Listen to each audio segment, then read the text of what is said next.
Bing bongy bong, bing bongy bong. This is Joe, the bearded historian. He'll tell you an interesting story. Be careful of his soldiers, they can be brats. This is Angel, she's an entity. She'll cause chaos and plant her hands at you. This is Sue, she likes spirits, not the alcohol. She's the reason this channel exists. This is David, he likes fire trucks. He's here occasionally. Bing bongy bong, bing bongy bong, bing bongy bong. We preserve his story. It's Wednesday, in the middle of the week. Almost to the end of summer, at least as far as the school calendar goes. A lot of schools are starting next week. We have our fair going on currently. It's hot, and it's going to get hotter, which is annoying. Today's video is about skydiving, and the very first one, and from space at that. Are you ready? We've chosen an airplane race because why not? Ready? Here we go. Center time. Here's a shout out just for you. You support me, so I support you. This shout out is for our friends. Let's see what is today. Ready? Alright,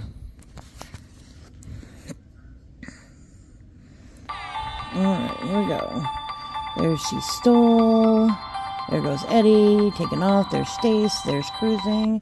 There's MJ. There's Faces. There's M and J. I think I said that already. Reef. Cruising Nuts. Hiking Ontario. Turtle. Tramps. Keep Digging. 755. Swoop. Richmond. Let's see. John P. Bubba. Mark. Richmond. Gerla. Wit. Martin. Again, Happy's currently in the lead. There's Abundance. There's Swoop. There's Craze. Ooh, Jared's coming from the back. I think it's going to be Jared. There we go. Alright, this is Jared's channel. Pasadena Paranormal. This is Jared, Jackie, Brent, and Ed. And they do paranormal investigations. It says, welcome to YouTube channel of Pasadena Paranormal. Over 25 years of experience in the paranormal field. If you're looking for the real seasoned and experienced investigators, this is the right place. And Jared is Awesome Sauces. Hasn't posted a lot recently, but he's a great investigator. I know he travels a lot for work, and he's got his wife Jackie. They're great supporters, great investigators. So when they do come on and they are available, it is worth the watch. Check them out, like, share, comment, and have a good day. Alright, Mr. Bearded Historian, try something new. I'll try something new. Now, this is a couple days late from what I saw, but when I saw it, I was like, this is something you guys might get a kick out of. Okay.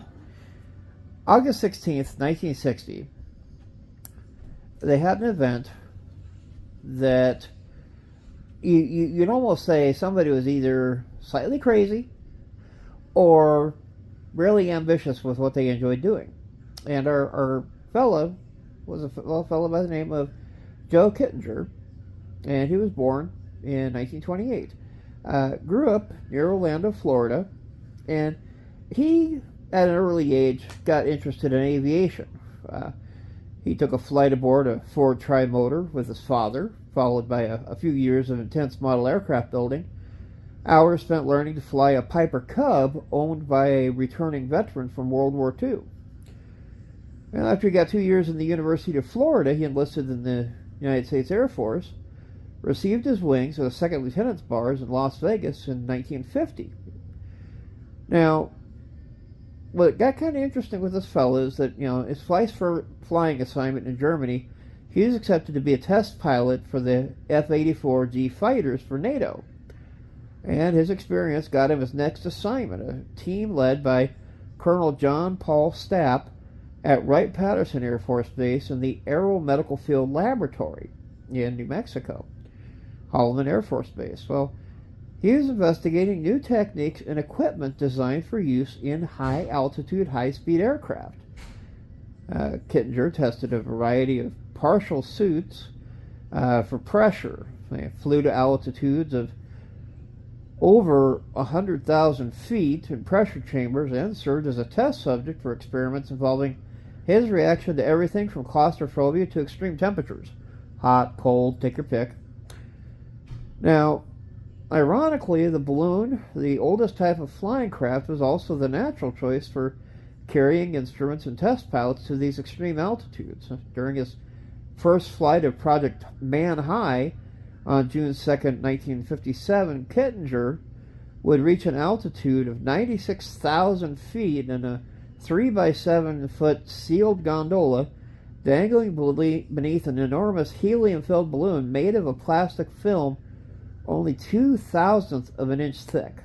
Real thin. Well, his next assignment was as a test director for Project Excelsior, which he would test the equipment and techniques that would enable a pilot to parachute from extreme altitudes and survive. Well, he made his first high-altitude parachute jump from an Excelsior balloon at an altitude of about 76,400 feet in November 1959. Interestingly enough, it almost became his last when the shroud lines of a small stabilizing parachute wrapped around his neck. He was able to set himself free when the emergency parachute opened at 12,000 feet.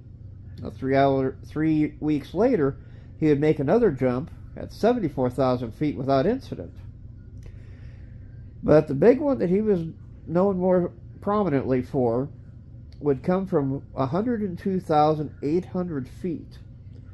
This was pretty much his peak of the Excelsior program. The details basically got him a spot on the cover of Life magazine for August 29th, 1960. It shows an individual with a white helmet staring down at a cloud-filled sky way below. It'd be like jumping off the top of a Empire State Building.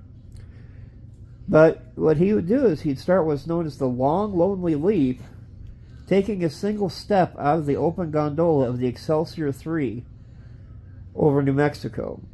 Trailing a stabilizing gyro chute, he fell from the top of the atmosphere for 4 minutes and 37 seconds. Yikes. Until his main parachute opened at 17,500 feet. Now, in the thin upper atmosphere near the beginning of the free fall, he was traveling at over 965 kilometers per hour. That's 600 miles per hour. As he dropped into the denser atmosphere near 50,000 feet, his speed would actually slow down to about 250 miles per hour. But go ahead and do your math on this. You figure in 4 minutes and 37 seconds, he was able to get over 600 miles per hour without a plane, without a rocket, plummeting straight down. They figure off of the mileage, he went about 20 miles, 32 kilometers straight down towards the solid cloud deck. He said, "There was a hostile sky above me." He told ground controllers before the jump, "Man will never conquer space. He may live in it, but he'll never conquer it. The sky is above is void and very black and very hostile." Now, one of the things to think about is the suit that he was wearing. You know, he was a test subject, a guinea pig, if you will. If his suit was to fail at that altitude, he would lose consciousness within 12 seconds and then be dead in 2 minutes. Now, as it was, as he was doing his plummet, he did suffer a painfully swollen hand when one of his gloves failed during the jump. Well, 8 minutes after his main parachute opened, he was back on solid ground at White Sands Missile Range, having set 3 world records: the highest descent of an open gondola, the longest free fall, and the longest parachute descent. Well, a couple of these did get passed up more recently, but this was the first fellow to go ahead and make that big jump. Now, interestingly enough, after he had done this project, President Eisenhower awarded him the Harmon International Trophy for ballooning achievements. Kittinger would spend 2 more years conducting high-altitude balloon research with the Stargazer project, which carried astronomers to high altitudes before embarking on the first of 3 combat tours in Vietnam. First 2 tours were with the Air Commandos, flying Douglas A-26 attack aircraft. During his final tour as vice commander of a fighter wing operating the F-4D Phantom IIs, he scored a victory over a MiG-21. May 11th, 1972, just 4 days before the end of his 3rd tour, Kittinger would be shot down, spend the next 11 months as a prisoner of war. Well, he retired in 1978 as a colonel. Certainly did not retire from flying, though. Now, this is where it gets kind of wild. He returned to his native Florida. He flew balloons and antique biplanes for his own air show, the Rosie O'Grady's Flying Circus. Well then. He began entering and winning gas balloon races and events in 1982 and quickly emerged as a major international competitor. He won the re-established U.S. James Gordon Bennett balloon race 4 times, in 82, 84, 85, and 88, retiring the cup. Kittinger would also set a world's record for the longest distance flown with a 1,000 cubic meter balloon traveling 3,220 kilometers, or 2,001 miles, from Las Vegas to Franklinville, New York, in 72 hours. That's quite a distance for 3 days. He'd also combined for another world record in the longest distance flown with a 3,000 cubic meter balloon, with the first solo balloon flight across the Atlantic, traveling 3,543 miles from Caribou, Maine to Mononote, Italy in 86 hours. Now, Kittinger has enjoyed the extraordinary career. He has decorations including the Silver Star with Oak Leaf Cluster, the Legion of Merit with Oak Leaf Cluster, the Distinguished Flying Cross with 5 Oak Leaf Clusters, a Bronze Star with a V device and 2 Oak Leaf Clusters, the Harmon International Trophy, the 2 Montgolfier diplomas for achievement in the air. And this was the one that kind of boggled my mind. He's logged over 11,000 hours of flight time in 62 different aircraft types. I mean, you almost wonder, was there anything that was invented that he didn't fly? He was also honored at the National Air and Space Museum with the museum's trophy for lifetime achievement in 2008. An aerospace pioneer, test pilot, combat aviator, and record-holding sport pilot, Joseph W. Kittinger, quite the American hero. Now, I was also going to look up one little tidbit on... Just one? Just one. I don't believe you.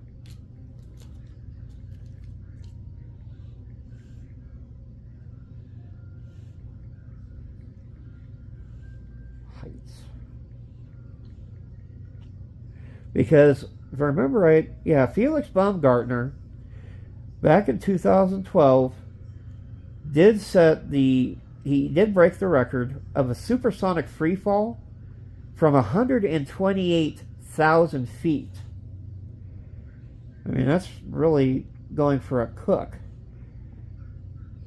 Now, interestingly enough, the highest record ever jumped,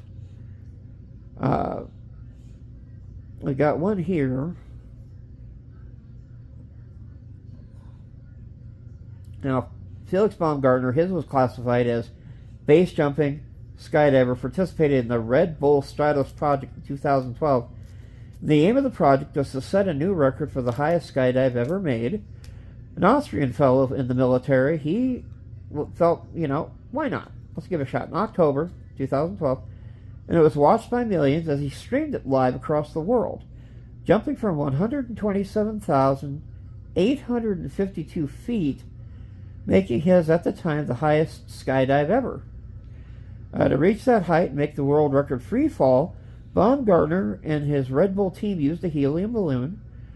He broke records for the vertical free fall distance without a drogue and vertical speed without a drogue. And he was also the first person to break the sound barrier without vehicular power. Go. Whee! Now, if another fellow would come along, a guy by the name of Alan Eustace. He was a computer scientist that held the role of Senior Vice President of Knowledge at Google. Over the course of his career, Eustace's name appeared on 10 patents.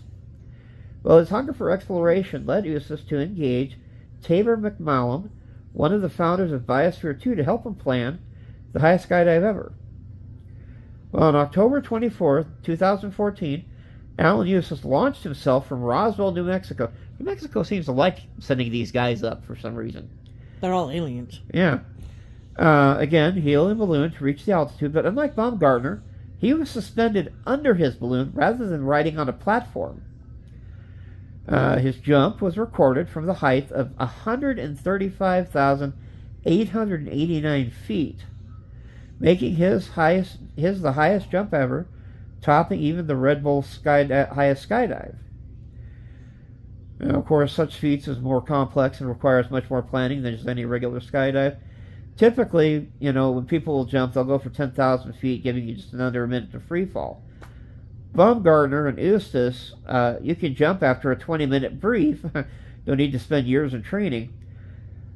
But the big thing is that, somebody always had to be the first, and that was the nice thing about Joe's maneuver, is that he wanted to help science and pave the way for,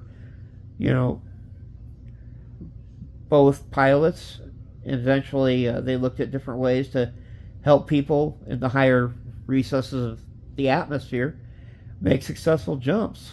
And the thing I do think that's kind of wild is you figured out his first plane was an old Ford model with 3 engines. And he, just missed out on getting into World War II, but he still got to chase his dream, which was kind of cool. But this has been the Bearded Historian. Uh-oh. Uh-oh. Look what you did. We don't want to go too short. How you always end up like uber long or just like 2 minutes short? I don't know. One of those fun things. Hang on, let me pause this. Yeah. All right, go. 5 incredible skydiving records. This is kind of crazy.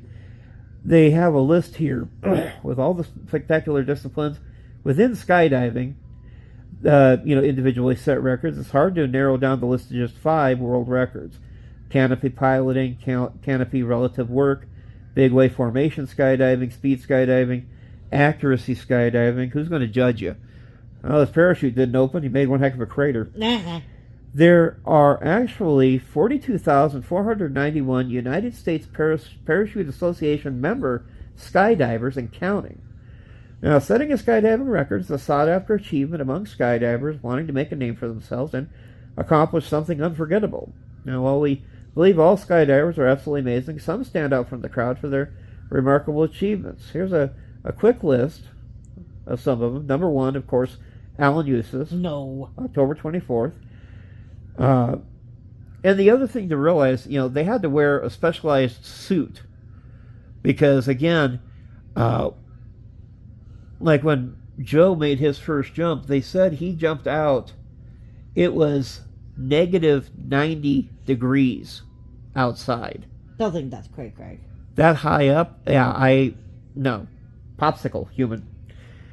And interestingly enough, Alan Eustace, now 66 years old, retired from Google, still holds that record for the highest jump. He hit speeds of 822 miles per hour. Yeesh. That's crazy. Breaking the sound barrier as well. Not only did he achieve the world record for the highest jump, he and his team invented several new technologies specifically built for stratospheric exploration. Without the typical capsule to provide life support, Eustace and his team built an entire life support system into the suit called the Strat X. The spacesuit is now on display at the Stephen S. Erdvar Hazy Center at Smithsonian's National Air and Space Museum in Chantilly, Virginia. Ooh. Now, this one's kind of crazy. Most skydives in 24 hours. The fellow's name? Jay Stokes. On September the 9th, 2006, He did 640 skydives. It doesn't seem like there'd be enough time to get up and down. Yeah. It says, depending on the experience, weather, and busyness of the drop zone, a typical day of jumping, you'd see 6 to 10 jumps in a day. Now, currently, the world record for the most parachute jumps in 24 hours is 640. A former Army Green Beret decided to celebrate his 50th birthday this way. All right. I know you want to celebrate being hitting the halfway mark to not a millennium. To a century. Thank you. My brain went broke. Now, this is how he pulled it off, though. That's a skydive almost every 2 minutes. There were dozens of volunteers to help him pack 23 parachutes and 4 pilots flying 3 airplanes at the Greensburg Municipal Airport. The jumps were performed at around 2,100 feet in altitude. He would spiral his parachute down to land quicker, and as he undid the straps on one parachute to put on another while running to an already ready airplane. Makes us tired just thinking about it. Yes, yes it does. Now, first human to break the sound barrier in free fall. We mentioned him, Felix Baumgartner, in 2012 at Roswell. Again, he jumped from 127,852 feet, known as the Red Bull Stratos Project Supersonic Freefall. The speed of sound is 768 miles per hour. Now, during Baumgartner's skydive, he reached the top speed of 843.6 miles per hour. Now, interestingly enough, he says, at those speeds, did Felix Baumgartner pass out? He said it was really brutal at times. I thought for a few seconds I'd lose consciousness. I didn't even feel the sonic boom because I was too busy trying to stabilize myself. Yeah? Fastest speed in freefall. Again, Baumgartner. We just mentioned 843.6 miles per hour. Yikes. Skydiving records at the competition level from typical jump heights. Usually, you hit 248 to 310 miles per hour. The fastest speed in speed skydiving at 529 or 329.18 miles per hour was achieved by Marco Hepp of Germany. But again, Baumgartner kind of, went right on through that. Now, this was kind of fun. The largest skydiving formation. Now, at the World Team 2006, this is organized by BJ and Bobby Worth at Udon Thani, Thailand, had a jump of 400 skydivers. Wow. Currently the largest freefall formation in the world, the event was organized as part of a Royal Sky celebration honoring the 60th anniversary of the reign of King Bhumibol Adulyadej of Thailand. The record-setting skydive was performed at 26,500 feet with a completed formation of all skydivers linked held for 4.25 seconds, and a staged breakoff beginning at just under 7,000 feet. Now, this amazing feat required 500 World Team members from 30 nations, including skydivers, Alpha Team, over 100 Royal Thai Air Force flight, videographers, and documentation team members, ground staff and crew, support staff, and lots of supplemental oxygen to prevent hypoxia from the high altitude. Oh, that's a lot of planning. That's a lot of planning going into that class. It says, ready to put a skydive adventure into your own record book? Well, no. Nope. No. Well, folks, I don't think I'll be trying that one anytime soon. No. My cousin Niles has tried skydiving, and he says it's one of those things you just got to try once for the bucket list. He pulled it off. I told Sue, I see something wrong with jumping out of a plane that's perfectly fine. And I told you, I would probably do it if there was something wrong with the plane. Maybe I'd probably take some persuading or some pushing, but a perfectly good plane, I stay in. But this has been the Bearded Historian for the Bud Files, and we'll see you guys next week. Bye bye.